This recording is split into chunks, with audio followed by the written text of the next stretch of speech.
In 1984, a decorated police sergeant signed on for her usual night shift and never came home. No wreck, no distress call, no goodbye, just one routine radio check, and then silence. 15 years later, when hikers stumbled across her rusted patrol car hidden deep in a dry Arizona gulch, they found something sealed inside, something no one was ever meant to see. And what it led to still haunts me today. Before I go any further, let me know where you're listening from down in the comments and tap that like and subscribe if stories like this have ever brushed past your own life. Every click helps bring another forgotten name back into the light. I'm Marlene Harlan. I was 27 when my sister Emily disappeared. Back then I worked front desk at the county courthouse day shift. Emily had the nights. We both lived on opposite sides of town, but we spoke nearly every day. That fall, we were planning a trip for Mom's birthday. We were going to drive out to Flagstaff, get her a hand-carved rocking chair she'd seen months earlier but wouldn't buy herself. Emily was 32, a sergeant with 12 years on the force. Folks respected her. She wasn't flashy or loud, just the kind of steady voice people trusted when something went wrong. I used to joke that if a coyote walked into a liquor store, she'd find a way to talk it down. Our town didn't see much action back then. Burglaries, the occasional domestic call, a few dust-ups at the quarry or the roadside bar off 89. Most nights I'd fall asleep knowing exactly where Emily was on patrol. Same route, same diner, coffee around 9, same wave to the old man who pumped gas on Southline. That's what made the week leading up to October 14th feel so strange. Emily wasn't acting different, not on the surface. But I remember one evening after dinner she paused before getting in her car. She looked over her shoulder and said, "I've got this feeling someone's been following me." She smiled when she said it like she didn't want me to worry. But I noticed how quickly she turned her keys, how she double-checked the rear view before pulling off. I didn't think much of it at the time. We'd grown up in a law enforcement family. Our dad was a deputy before he passed. We both knew how to brush things off. Still, there were signs. The day before her last shift, Emily asked if I remembered how to get out to Canyon Wash, the back roads past the quarry where the old mine trail splits. I said barely. "Why?" She just shrugged and said she might be covering that stretch for a bit. That struck me as odd. That wasn't part of her patrol. But when I asked, she changed the subject. On the morning of October 14th, she came by the courthouse to drop off a set of keys I'd left in her truck. She looked tired. Not exhausted, just drained. Like her thoughts were elsewhere. She gave me a quick hug, said she'd call tomorrow about the birthday plans, and that was it. That was the last time I saw her. That night she signed on at 6:00 p.m. as usual. Dry skies, no major incidents. Everything was normal until just before 10 when she radioed in to check a suspicious vehicle near Quarry Road. No request for backup, no urgency, just calm, clear protocol. Then nothing. No follow-up, no second call, no all clear. At first I didn't know anything was wrong. But at 6:43 the next morning, I walked into the station and the front desk officer wouldn't meet my eyes. The chief was already in uniform, but his hands were shaking. When I asked where Emily was, no one had an answer. They just kept saying she hadn't checked back in. And that's when the silence started. At first they said Emily hadn't checked back in.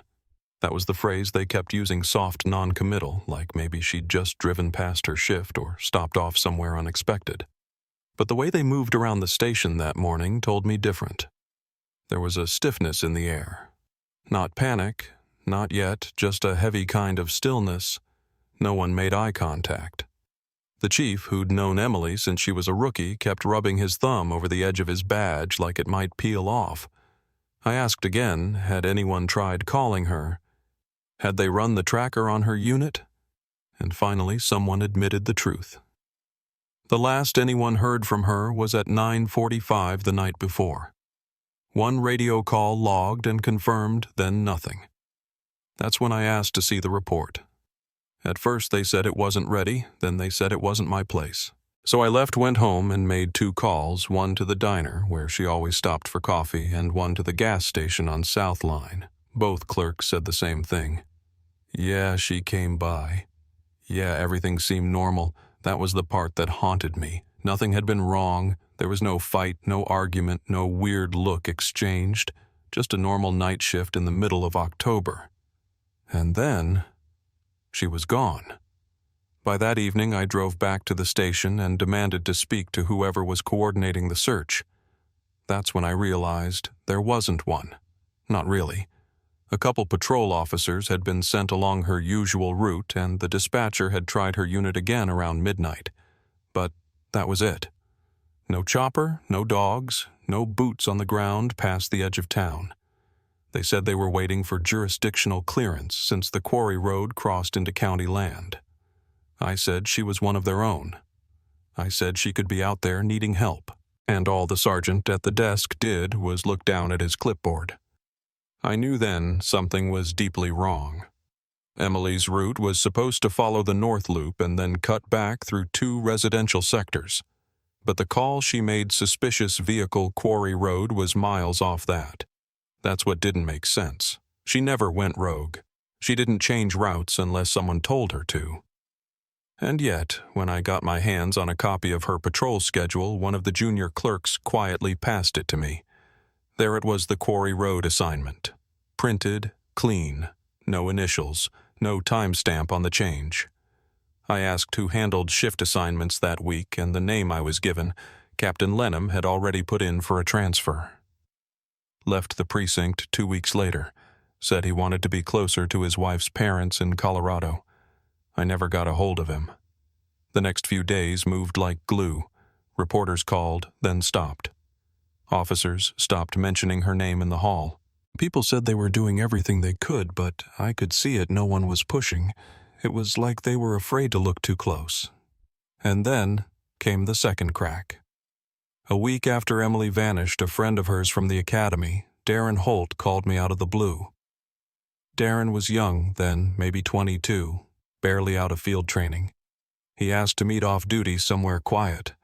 We sat in his truck outside a roadside diner just past county line. His hands shook when he passed me a torn page from a logbook. Q route 9 p.m., it read. Below that were 2 initials, HL. That's not your sister's handwriting, he said, but it's her shift. I asked what it meant, and he shook his head. Don't ask that out loud. I asked him if he saw her that night. He hesitated, then said he'd been patrolling near the quarry around 10:30 and spotted taillights turning into the brush. Radioed it in. Dispatch said no units were assigned there. He started to follow, but his training officer told him to let it go. She didn't deserve what happened, he said. That was the last time I heard from him. Darren resigned a week later. I took the log page home and stared at it for hours. Q route? I didn't know what it meant then, but it wasn't a standard route.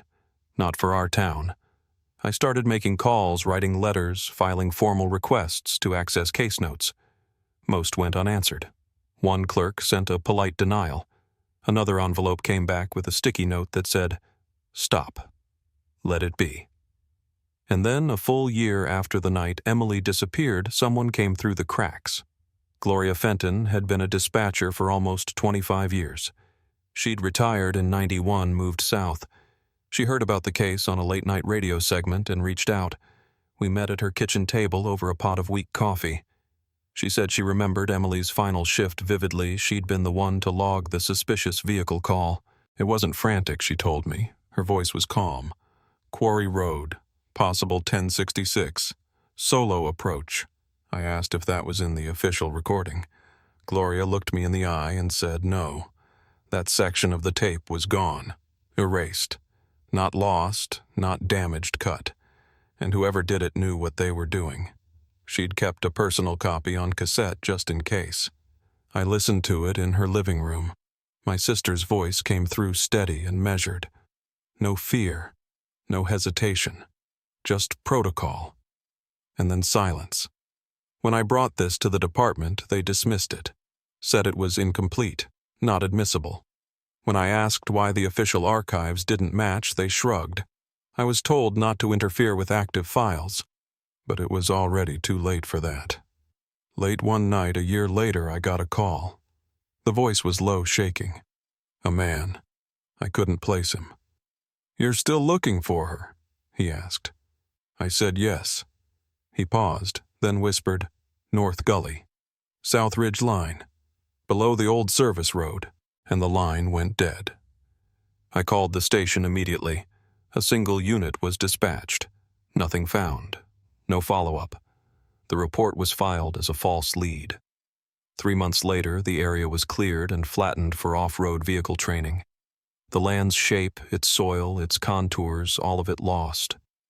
That call still rattles around in my head, because whoever it was knew I hadn't given up, knew where I lived, knew I'd act on it. Which meant they weren't warning me. They were watching. And by then, I'd started to wonder, who else was? I tried going through the front door, filing requests, setting meetings, following proper channels, but it got me nowhere. The official stance was that Emily's disappearance was an open case and therefore confidential.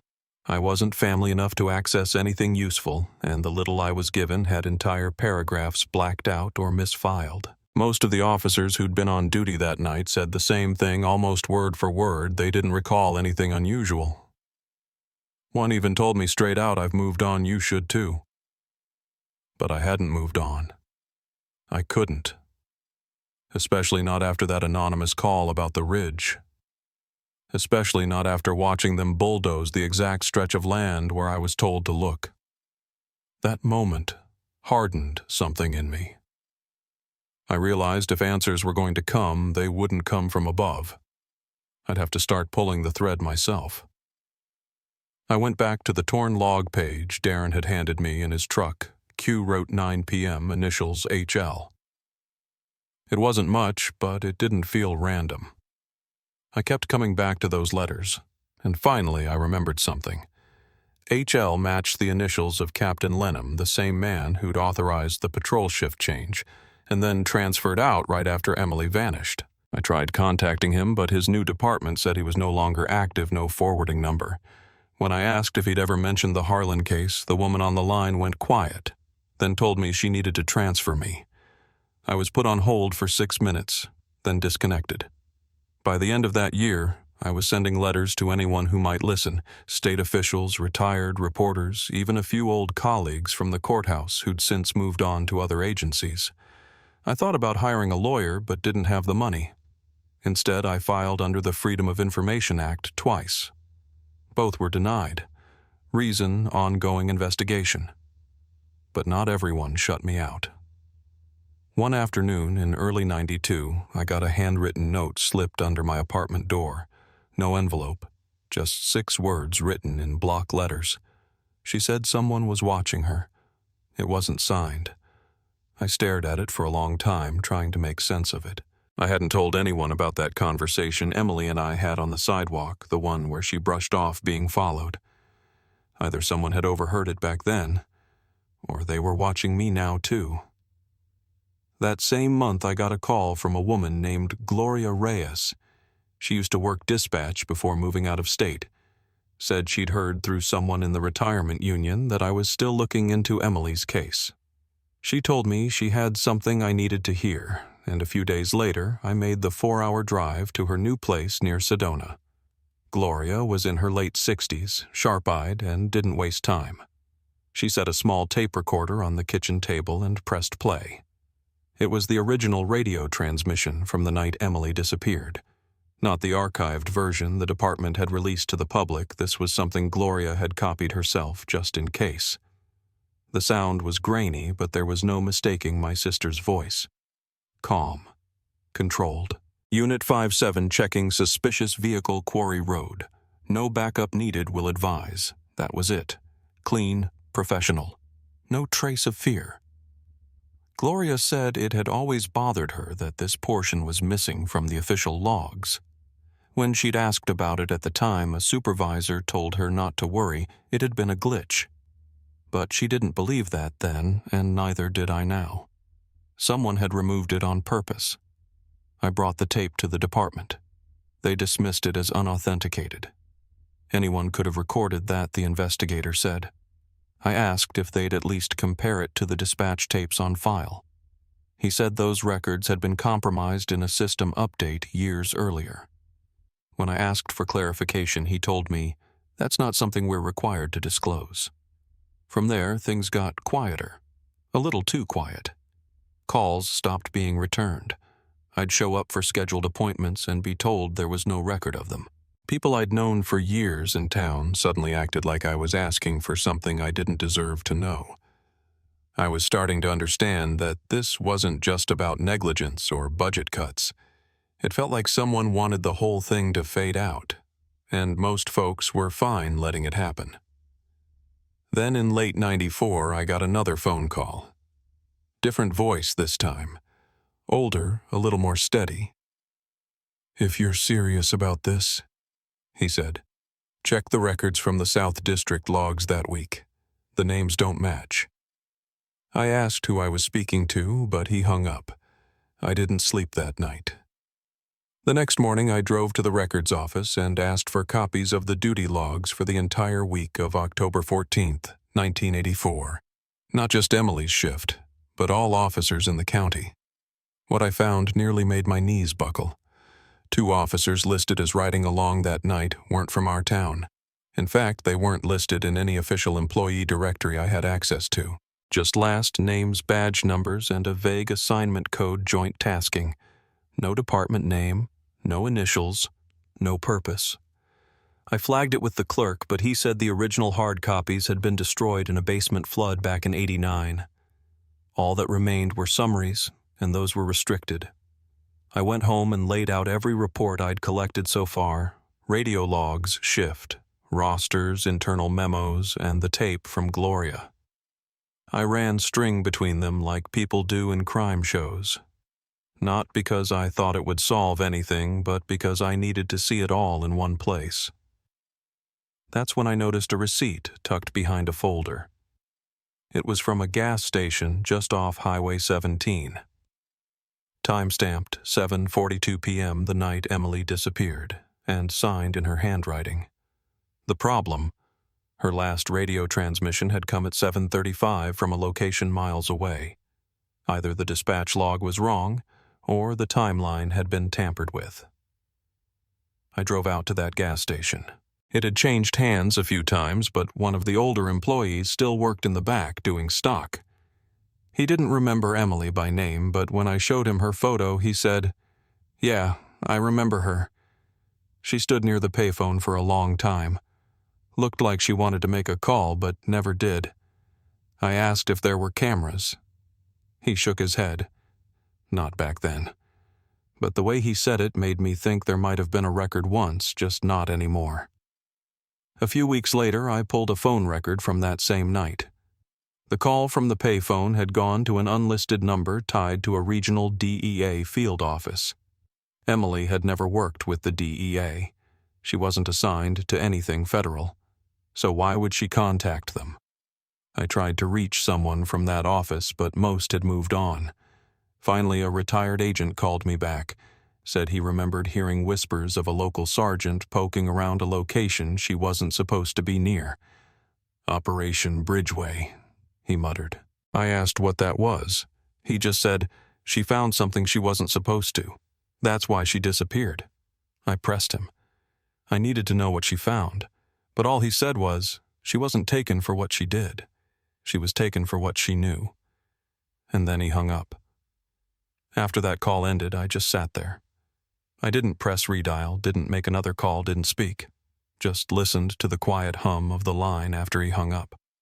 She was taken for what she knew. That's what he said. I wrote it down slowly, like the act of writing it might make it more real. The next morning, I went into work and cleared out my desk. I told the clerk I needed extended leave, and when he asked if everything was all right, I told him I was fine. I wasn't.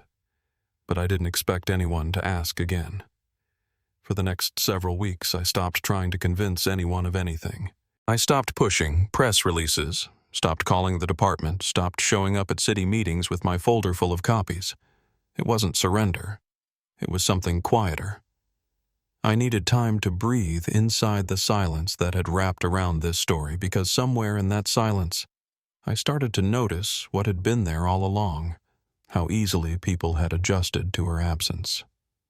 That's what shook me more than anything.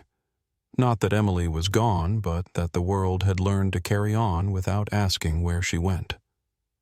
I kept everything on my kitchen table. Tapes, notes, maps, receipts, the original logbook page from Darren, a copy of the personnel roster for the week she vanished. At night, I'd sit in the dark with a cup of tea and just look at the mess of it. Not to solve it, but to remember that it was real, that this had happened, and that several someones had helped make it disappear. I think the turning point came when I stopped trying to get the truth out into the open and started thinking about what it would mean to just find it for myself. I wasn't trying to bring anyone down. I didn't have a grand plan. I just needed to see it clearly, even if it meant being the only one who did. It was sometime in early spring of '95 when I started writing down every location Emily had ever mentioned outside of workplaces she liked to go to think to be alone. Most of them were parks, stretches of desert back roads that lake up past Bellevue. But one stuck with me, a small wooden bridge about an hour from town. She'd mentioned it twice in passing once after a funeral. Said she liked to drive out there when her head was too full. I'd never been. I wasn't even sure how to get there. But I remembered the sketch. It was one of the last pieces of evidence I'd come across. Tucked inside a folder in the box from Gloria, the retired dispatcher. A hand-drawn scene, 3 figures near a narrow bridge. One with a badge, the other 2 without. A vehicle just barely visible in the corner. In Emily's handwriting, 2 WKs prior. That was it. I made the drive out to the area. I didn't tell anyone where I was going. No map, no marker. Just a hunch. It took me most of the afternoon, but I found the bridge. Low single lane, no guardrails. The wood creaked under my weight when I stepped out of the car. I walked slowly along the edge, following the sketch in my hand, comparing it to the angles around me. And there, tucked into the concrete base of the north pillar, nearly hidden by overgrowth, I found it. Scratched into the stone in uneven letters, EJ. I saw you. The world went quiet. No cars, no birds, no wind. Just the sound of my own breath, shallow and sudden. I didn't know what it meant, whether Emily wrote it or someone else, but it wasn't graffiti. It wasn't idle. It was placed. It was meant to last. That night, I couldn't sleep. Every time I closed my eyes, I saw those 3 letters. EJ, Emily Jane. And beneath it, I saw you. Who saw her? And more importantly, what did they see? I started combing through the last of the physical files I had, the ones I'd been too tired to organize. In a folder mislabeled under a traffic stop from '83, I found a photograph. Black and white, grainy, taken from a distance. It showed Emily standing near a car outside a diner parking lot. Her head turned slightly, like she was reacting to something behind her. Scribbled on the back, "She knows too much," watching her closely. Initials, CB. I had no idea who CB was, and the note gave no context. But there was a fingerprint smudge on the corner. I had it analyzed at a private lab in Phoenix.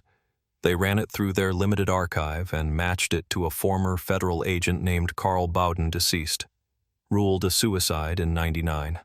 No foul play. But in the months before his death, there were whispers of disciplinary disputes, misfiled records, and unofficial payouts tied to something, though the source wouldn't say what. The story vanished when he did. If Bowden was watching Emily, and someone knew it, then this wasn't about a local grievance. It had reach. Layers. I thought again about Operation Bridgeway. About the unlisted DEA call. About the photo of Emily receiving something at that diner. I was chasing pieces of a puzzle no one wanted completed. Then came the note. It arrived in a manila envelope, no return address. Folded inside was a single sheet of paper and an old photo. The paper read, "Keep going, but carefully. Some trails only look cold." The photo was time-stamped 9:12 p.m. the night Emily vanished. She was at a gas station, standing near the payphone. But in the background, leaning against a black sedan, was a man in a jacket I'd seen before. He'd been at the town hall meeting the year prior when I spoke out about reopening her case. Stood in the back, arms folded, didn't take notes, didn't speak. I hadn't seen him since. And now here he was 15 years earlier in the same clothes, same posture, just watching. I didn't know who he was. Still don't. But I know he was real. I know he was watching her just like he watched me. And if he was willing to be seen in both photos, he wasn't trying to stay invisible. He was leaving a message, not for everyone, just for the ones still looking. And by then I understood there weren't many of us left. In the weeks after that photograph showed up, the one with the man in the jacket just standing behind Emily like he'd been waiting for something, I started going back through everything again. But this time, instead of reading reports or chasing phone numbers, I paid attention to the small things. Scraps. Scribbled notes I'd once dismissed. I was in the middle of sorting an old envelope from the early case files when I found it tucked between transcripts from a ride-along interview and a faded Xerox of the shift schedule. A folded piece of paper, water-stained at the corner but still legible. It was a service receipt from a local auto garage dated September 10th, 1984. The signature was Emily's. Written in the notes section just below where she'd signed off on a brake inspection were 7 small words. "Check again if anything ever happens." I don't know how I missed it before. I called the garage first thing the next morning, hoping someone might remember. The name on the ticket was Pike Auto, and when the phone picked up, I got an older man on the other end who introduced himself as Walter. I asked if he'd worked there in the 80s. He said he had. I asked if he remembered servicing a patrol car around that time, one that came in for brake concerns. There was a pause. Then he said, "She had brown hair, real calm voice." I told him yes. He said he'd checked her brakes twice, and that she'd seemed nervous the second time, asked him to look close at the lines. Said she was hearing something off. He didn't find anything wrong. But she told him, "If anything ever happens to me, look at this car first." He said he'd waited for someone to come asking all these years, but no one ever had. Not once. That night I drove out to his property. He still had his old invoice pad, the one with carbon copies. Emily's service slip was still tucked inside. He handed it to me with both hands like it was something sacred. "I never knew if I should keep it," he said. "But I couldn't throw it away either." I asked if he'd ever shared it with the department. He looked at me like I'd asked something foolish. "Would you?" 2 days later, I requested access to the cruiser maintenance logs from the precinct. The records clerk told me the box had been damaged in a small electrical fire back in '91. When I asked which files had been lost, he shrugged and said, "Mostly traffic stop logs, some personnel files." But when I pressed for specifics, he pulled out a list. Emily's name was on it, along with a few others connected to her division. I asked to see the report from the fire. He said there wasn't one, just a notation. No injuries, minor damage, case closed. When I asked who handled cleanup, he flipped the page and said storage was cleared by Doyle. I didn't say anything. I just nodded, thanked him, and walked out. That night I drove past the river, the same spot where that anonymous caller had told me to search years earlier, where they'd bulldozed the gully and paved it over for off-road training. I pulled off the shoulder and sat there for a while, not looking for anything, just trying to understand how something could disappear so completely and still leave behind this many fingerprints. I don't mean that literally. I mean every time I got close, I found another sign someone had already been there, not searching, erasing. The following week, I got a letter in the mail. No return address, but the handwriting looked familiar. Inside was a single photograph. Emily at a gas station. Timestamped October 14th, 1984, 9:30 p.m. Her last shift. She's standing near the front window, her head turned toward the side of the building, and just barely visible in the background near the edge of the frame is that same black sedan. Same dent near the back tire. Same shape I'd seen before. My hands started shaking before I even registered why. It wasn't just the car. There was a person in the driver's seat. His face was in shadow, but the outline of the jaw, the cut of the uniform, it looked like someone I recognized. I called in a favor from an old friend in records, someone I used to work with at the courthouse who still had access to personnel files. I didn't ask her to pull anything sensitive, just a single shift roster from that night. I said I wanted to check something. She faxed me a copy the next morning. At the bottom of the second page, I found it. Officer Kenneth Doyle, badge number 7431, logged as present on the initial search team for the Harlan disappearance. I didn't remember seeing his name in the early weeks. I went back through the press coverage. His name was never quoted, never listed in any of the official recaps.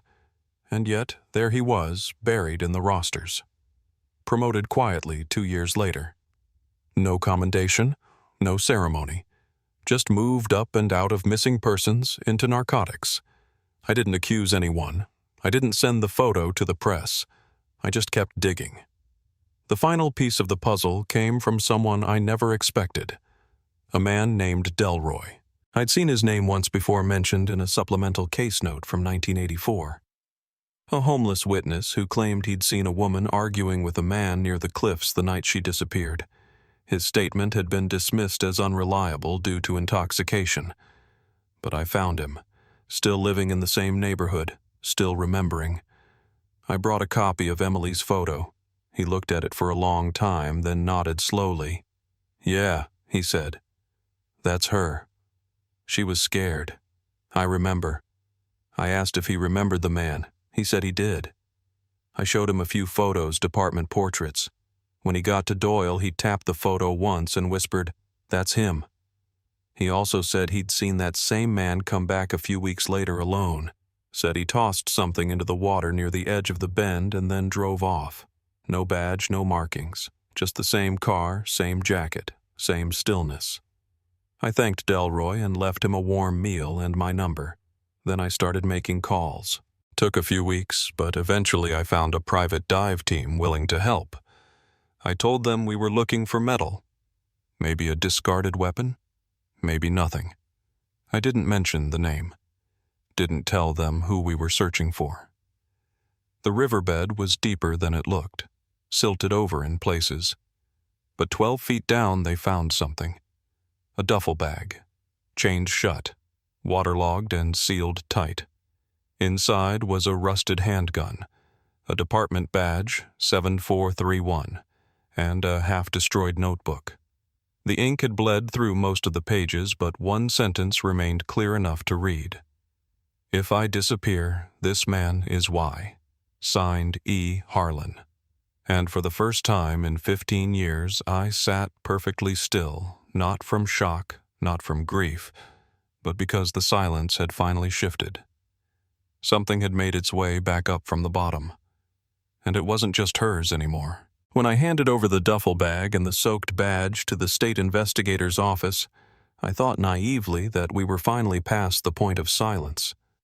It was evidence. Physical, tangible.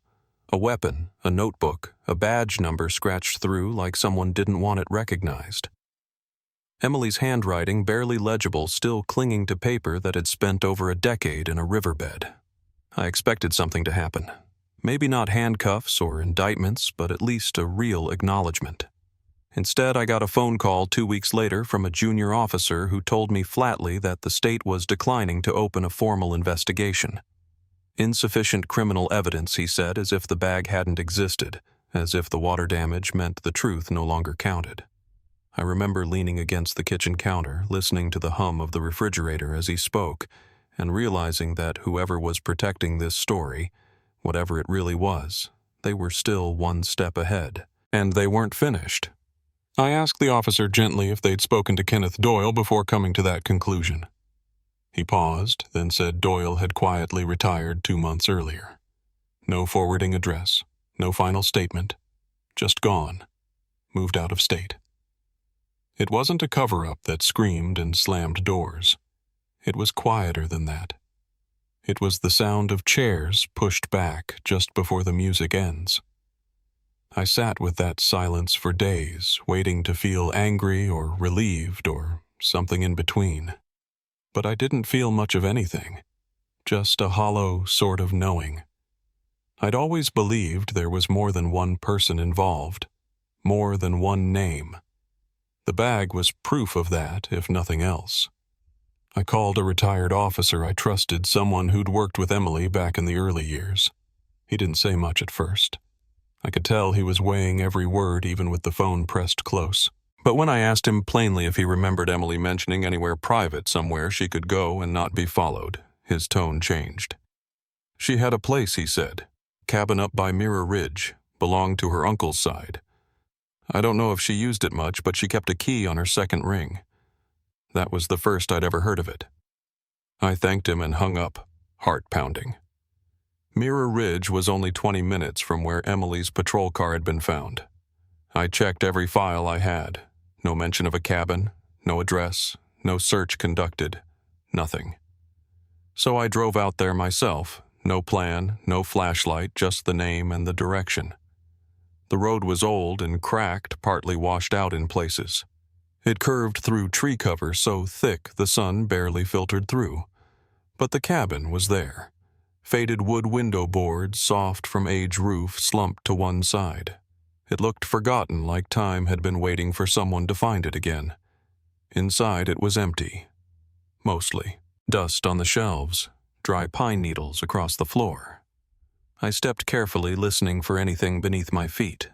It wasn't until I moved the worn rug in the center of the room that I saw the trapdoor. The edges were nearly flush with the floor, the handle rusted but intact. I paused before lifting it, then pulled. A damp, musty cold came rising up from below.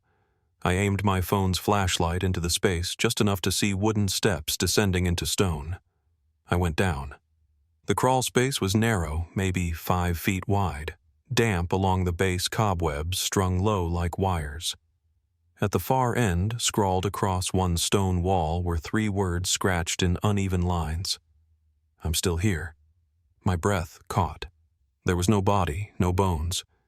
But there was a small scrap of faded cloth stuck to the jagged stone. Navy blue with the same shoulder stitch pattern I remembered from Emily's uniform jacket. I stepped backward, heart beating in my ears, and climbed out without touching anything else. I didn't call the department. I couldn't trust what they'd do with it. Instead, I filed an anonymous tip. Gave them the coordinates, said I'd found the cabin while hiking.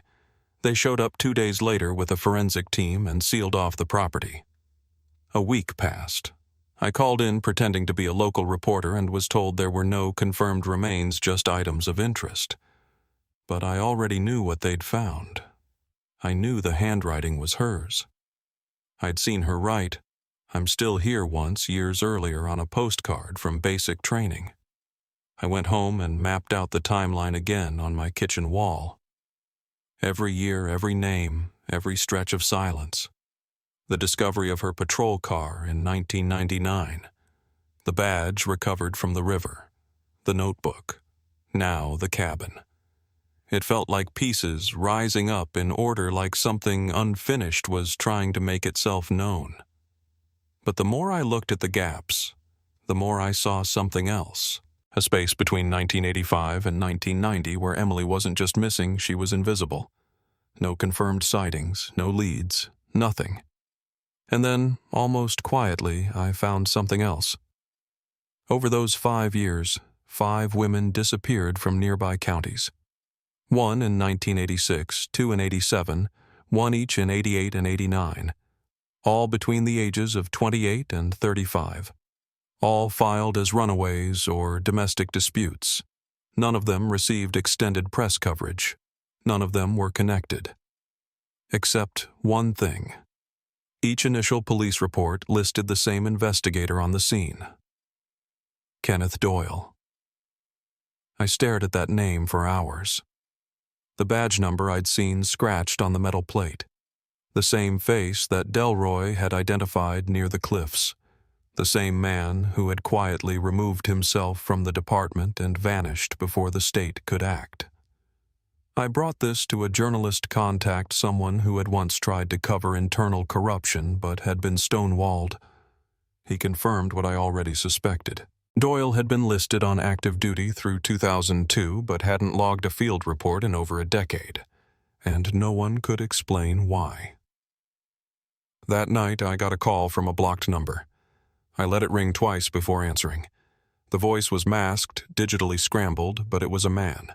All he said was, "Some doors aren't meant to open." Then silence.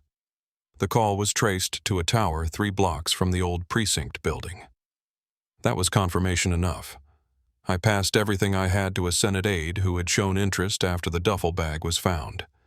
She said there'd be a quiet review, promised to keep me in the loop. But over the next month, my draft article was rejected from 2 different outlets. My email accounts were breached. The forensic summary from the cabin disappeared from the shared archive. I stopped receiving updates. And then one night I got a text from an unknown number. No words, just an image. A photo of the cabin, burning, flames already through the roof. The angle was close personal, like the person taking it had been waiting for the right moment. I never found out who sent it, but I knew what it meant. Someone had waited 15 years for the evidence to stay buried. Now they were making sure it burned. But silence doesn't end a story. It just leaves space for something else to take root. And this story, it wasn't finished. Not even close. When the cabin burned, I told myself it was the end of a chapter, not the story. But deep down, I knew what it meant. Someone was tying off loose ends fast, and they'd already proven they had no problem waiting years to do it. The flames didn't just erase physical evidence, they severed whatever was left of the last place Emily might have felt safe. It was personal, deliberate. And it forced me to reckon with a new possibility. This might not have started as a cover-up, but by now it had become one. Whether or not Emily had been silenced for what she saw someone was making sure no one else ever understood it. I kept my head down, said little, let the silence build back around me. I knew better than to call attention to myself after that. A month went by, then 2. And just when I thought things had cooled, I came home to a manila envelope sitting flat on my front stoop. No stamp, no tape, just placed there quietly. Inside was a note. Read carefully. Beneath it, a stack of photocopied pages yellowed at the edges. Some smeared, others redacted so heavily it looked like someone had taken a paintbrush to them. But in the top right corner of every page, faint, barely visible, was the same rubber-stamped name, Sergeant Emily Harlan. Official. I laid them out across my table and began scanning each one slowly. There were old interview transcripts, patrol notes, radio dispatch summaries. Some of it matched the records I'd already seen or tried to get, but some of it didn't. One document stood out immediately. Dated July 1986, 2 full years after Emily had vanished. The header read, "Protective Custody Transfer, Pending Review." I read that phrase over and over, not sure what to make of it. Below in typewritten lines was a brief evaluation. Subject shows signs of trauma. Threat level high. Recommend relocation. Awaiting coordination with U.S. Marshals Division. No attached case number. No follow-up report. Just that. I called the marshal's office listed in the footer. Spoke to 3 different people. None had ever heard of a transfer under Emily's name. One clerk offered to check under aliases but came back empty. I faxed over the document. They said it looked legitimate but wasn't in any of their systems. No digital trace, no archive file. It was as if someone had drafted it, but never filed it.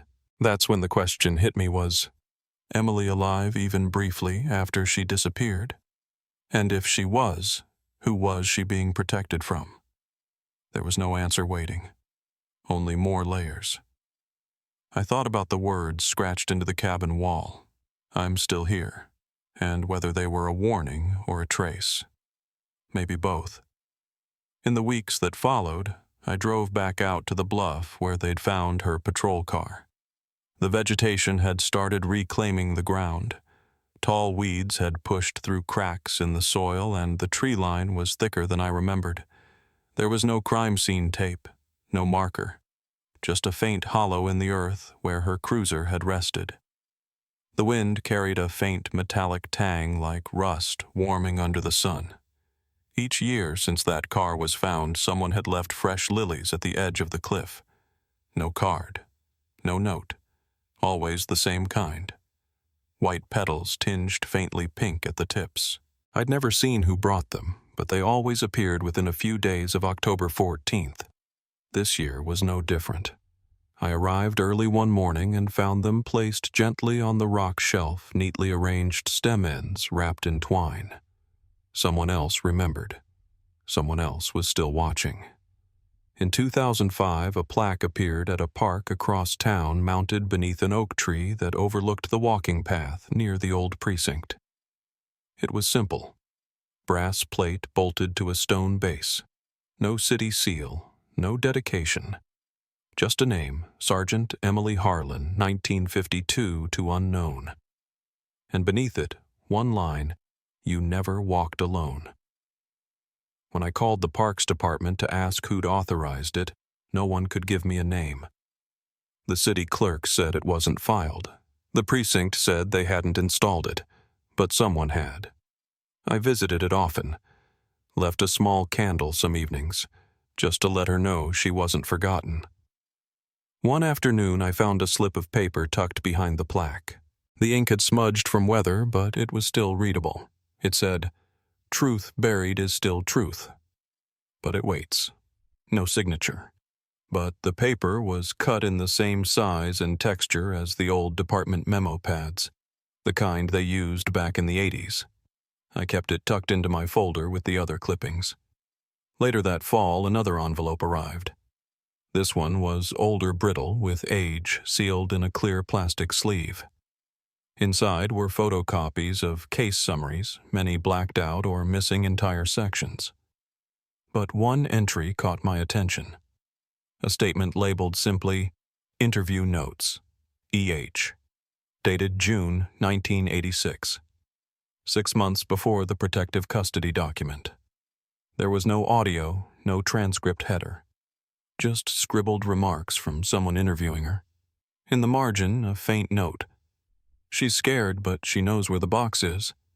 I didn't know what that meant at first. But then I remembered something. Back when we were kids, Emily kept a wooden box in our parents' basement. She'd line it with newspaper and store little things inside junk she thought might be useful someday. She stopped using it after high school, but I'd always assumed it was thrown out. I called the current owner of the old house, explained who I was, and asked if I could stop by to look for something. They agreed. When I got there, I found the basement mostly cleared out. New water heater, painted walls, no signs of the old shelves. But tucked behind the utility panel, wedged under a pipe bracket, was the box. It looked the same brass hinges, same scratch in the lid. I opened it slowly. On top were childhood keepsakes, old buttons, a watch without hands, a packet of pressed flowers. But underneath, in a false bottom she'd carved into the lining, was something else. A small cassette tape labeled only "Don't Trust the Badge." I brought it home and found an old player that still worked. The audio was faint, a little warped, but the voice was hers. She sounded tired, measured, not panicked, but focused. "If anything happens to me, I've copied everything and hidden the rest. I'm scared, but I can't walk away. If someone's hearing this, look for the badge with the scratch." That line stopped me. I thought of the one recovered from the River 7431 with a deep gouge across the number. She went on listing badge numbers, locations, dates. All in that calm, methodical tone she always used when she didn't want her nerves to show. On the second tape, her voice dropped lower. "I've seen the same car twice now. Black sedan. Same plates. Same man. They know I'm watching." There was a pause, then the final words, If you're hearing this, they're close. Don't wait too long. And then silence. I sat in the dark and let the tape run out. I didn't move, didn't speak, just let it end. I hadn't heard her voice in over 20 years. And even though the recording was grainy, even though time had worn down the edges, there was no doubt who it was. She'd known. She'd prepared for this. And she'd left a trail just enough to follow, but never too much to expose someone else. I rewound the tape, played the ending again. They're close. Don't wait too long. And for the first time in all those years, I wasn't sure if she meant them or me. The hardest part wasn't hearing her voice again. It was realizing how much she'd held back to protect people like me. That cassette, her warning, her confession, wasn't just a trail of evidence. It was a kind of will. And for weeks after I found it, I couldn't decide whether I owed her silence or something louder. I kept the tapes hidden in a fireproof lockbox, brought in an old contact I trusted from out of state. Someone who'd worked with internal affairs in the 90s. He didn't ask too many questions, just listened. Then he nodded once and said, "You're going to need help from the inside." Quiet help. That's how we brought in Detective Laura Mendel, retired but still sharp. She'd left the department in 2003, just shy of 30 years on the force. She didn't owe anyone favors anymore. When I played the tape for her, she went still. Then she asked me to rewind it. After a long silence, she said she'd heard whispers about a protection request being shredded years ago, something about a female officer and a list of badge numbers that couldn't be explained. She'd never been able to pin it down, said she thought it was just department gossip. But now, she said it felt like something had always been festering beneath the surface, and this was the infection finally breaking open. Laura had one condition. If she helped bring this forward, it had to be through official channels. No leaks, no documentaries, just the law. I agreed. We met in quiet places, cemeteries, parking lots after closing. She started reviewing the case log numbers from the tape, cross-referencing them with the internal archives she still had access to through her pension clearance. Most of the badge numbers Emily mentioned were dead ends, either retired or reassigned. But one came up flagged 7431, the same number found etched and scratched on the badge buried under the bridge. It belonged to a patrolman named Vincent McGrath, a man who'd resigned in 1984 after a suspension for conduct unbecoming. No public charges, no press. Just walked off the job and vanished from the records. Laura found an old personnel file with a partial address. A trailer park 3 counties over. The lot had since been paved over and converted into a storage facility. We drove out there together. It was raining. I remember that because the air smelled like rust and wet concrete. The storage manager let us look at the archived lease records. McGrath's name was there, tied to Unit C-17, but the name scratched below it in the margin, faint, written in pencil, was Harlan. No first name, no context. Just that.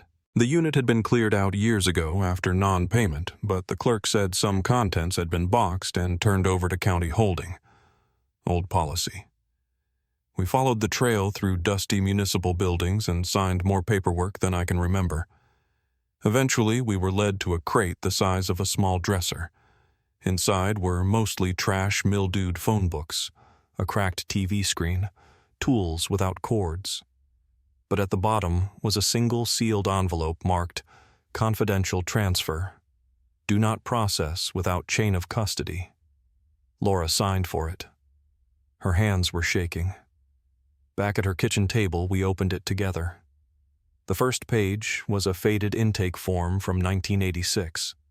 The name at the top was redacted, but the birth date and ID photo matched Emily. It listed her status as protective witness, federal oversight pending. The next few pages were medical evaluations notes about stress, paranoia, dehydration. The attending physician had scribbled a single line in the margin. She refuses to name who she saw. Says the badge scratch is enough. Another form was clipped behind that. A transfer order to a secure holding facility in Missouri. but the form was never signed, just left blank beneath the words, "Officer Escort Authorization Required." Laura leaned back in her chair and stared at nothing for a long time. Then she said, "Someone stopped this before it ever got off the ground." I asked if there was any way to track where she'd gone after that. Laura shook her head. Not without pulling teeth. The next day, we contacted a former assistant U.S. attorney who'd worked corruption cases in the 80s. He was cautious, but agreed to meet. When we laid out the documents and the tape, he went very still. He said he remembered rumors of a badge-sharing ring, a network of patrolmen and one lieutenant who were allegedly running protection for a series of backdoor operations. Illegal seizures, evidence suppression, even facilitating a few disappearances when things got messy. Nothing ever stuck. Most of the men involved either transferred quietly retired early or vanished off paper. He said the word back then was that a young officer had stumbled across a car swap involving one of the internal affairs lieutenants and had tried to report it anonymously. The reports were shredded. The car disappeared. And she did too. He agreed to reopen what he could informally and said if more documentation surfaced, he'd push it upward. But the odds were slim. Too many years. Too many sealed doors. A week later, Laura called me, said I needed to come see her in person. She had something. When I arrived, she handed me a copy of a property transfer deed from 1987. The signature was almost illegible, but the co-signer's name was typed clearly, Emily Harlan. The property was listed under a trust name buried under a shell company. A small cabin in the Ozarks. She'd owned it. The one that burned. Emily had owned it all along. We stood in silence for a long time listening to the refrigerator hum. Laura finally said, if she made it that far, she probably knew she wouldn't last. But she bought herself time. We stared at the deed. No one had ever mentioned that in the reports, because it had never been connected to her officially. But someone had known someone had cared enough to buy that place under the radar. Maybe it was her. Maybe it was someone helping her. Either way, someone else had walked through those woods, carried flowers to that cliffside every year, and left notes behind plaques with no signatures. The silence had stretched for decades, but it had never been empty. That night, I played the tape one more time, just to hear her voice, and I wrote down every badge number, every plate, every name she'd said. We weren't finished. We were just getting close enough to touch the lock. I never found her body. That's what people ask first, even if they don't say it out loud. They want to know if there was a grave, a marker, something official that lets the story sit neatly in their minds. But the truth is, we never found Emily. Not her remains. Not her badge. Just the trail she left behind for people like me, just enough to say I didn't vanish. I was erased. I think that's what she wanted most of all. To be remembered as real. The cabin site is gone now, leveled after the fire. The county paved over the area last spring, made it part of a wildlife survey route. But the cliff is still there with the view she must have stood in front of 100 times. I went back once more after it all wrapped up. Left no flowers, just stood in silence. That's how you honor someone like her. You don't speak for them. You listen for what's still echoing. Laura Mendel passed last year. Heart failure. She'd stayed sharp until the end, still filing paperwork, still digging when she could. Before she went, she mailed me a folder, unmarked, no note inside. Just one last set of documents, a full chain of custody request from 1984, requesting a badge transfer for temporary reassignment. The author was listed as Lieutenant Kenneth Doyle. The reason badge unavailable pending recovery. I sat there for a long time holding the page. It wasn't proof of guilt, but it was a piece of the puzzle that no one had ever wanted to finish. They reopened the internal review board after we submitted everything, quietly without press. It wasn't about headlines. Most of the men involved were either dead or long retired. But the badge numbers were finally acknowledged. Some commendations were quietly revoked. and Emily Raines's name was restored in the database, not as missing, not as retired, as fallen. That was all we asked for. That was all she'd been denied. Her sister Marlene never remarried. She lives in Flagstaff now. Quiet life. We talk sometimes. She sends postcards with pictures of birds she sees from her back porch. Once she sent a photo of a note she found tucked behind an old family Bible. Said she hadn't seen it in decades. It was just a line scribbled in blue ink. Said, "They told me to stay quiet, so I wrote it down instead." The handwriting matched Emily's.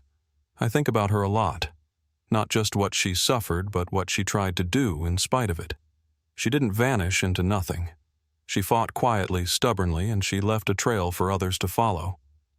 Maybe that's the best some people can do. Not break the system, but mark the weak spots. Leave enough signs so the next person sees where not to step. If you're still listening and something in this story stayed with you, consider sharing it. Not for numbers, not for noise, just so her name doesn't vanish again. Emily Raines, officer, sister, witness, still here,